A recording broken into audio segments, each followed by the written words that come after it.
हिंदू पंचांग के अनुसार 9 अप्रैल मंगलवार से चैत्र नवरात्रि की शुरुआत हो रही है। हिंदू धर्म में किसी भी धार्मिक अनुष्ठान से पहले कलश स्थापना की जाती है। नवरात्रि में दुर्गा की घट स्थापना या फिर कलश स्थापना के बाद देवी माँ की चौकी स्थापित की जाती है तथा 9 दिनों तक इन देवियों का पूजन अर्चन किया जाता है। कलश को भगवान विष्णु का प्रतीक माना जाता है। माँ दुर्गा की पूजा करने से पहले कलश की पूजा की जाती है।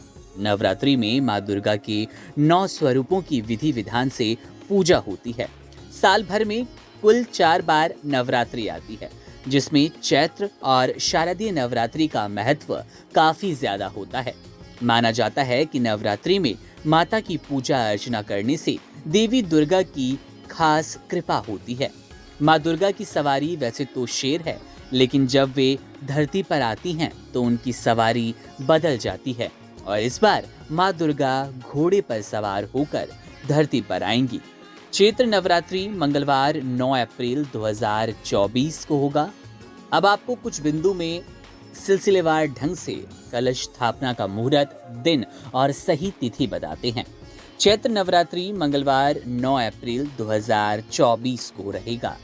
घट स्थापना मुहूर्त सुबह 6:02 से 10:16 तक रहेगा। अवधि होगी 4 घंटे 14 मिनट।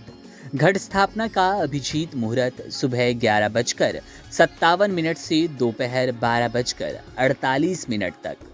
प्रतिपदा तिथि आरंभ होगी 8 अप्रैल को रात 11:50 से। प्रतिपदा तिथि का समापन 9 अप्रैल को रात 8:30 पर होगा।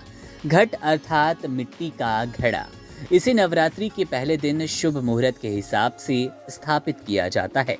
घट को घर के ईशान कोण में स्थापित करना चाहिए। घट में पहले थोड़ी सी मिट्टी डालें और फिर जौ डालें, फिर इसका पूजन करें। जहां घट स्थापित करना है उस स्थान को साफ करके वहां पर एक बार गंगा जल छिड़ककर उस जगह को शुद्ध कर लें। उसके बाद एक चौकी पर लाल कपड़ा बिछाएं। फिर माँ दुर्गा की तस्वीर स्थापित करें या मूर्ति। अब एक तांबे के कलश में जल भरें और उसके ऊपरी भाग पर लाल मौली बांधें।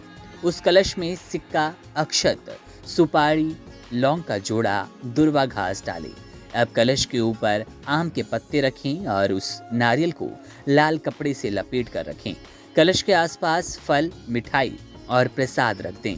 फिर कलश स्थापना पूरी करने के बाद माँ की पूजा करें।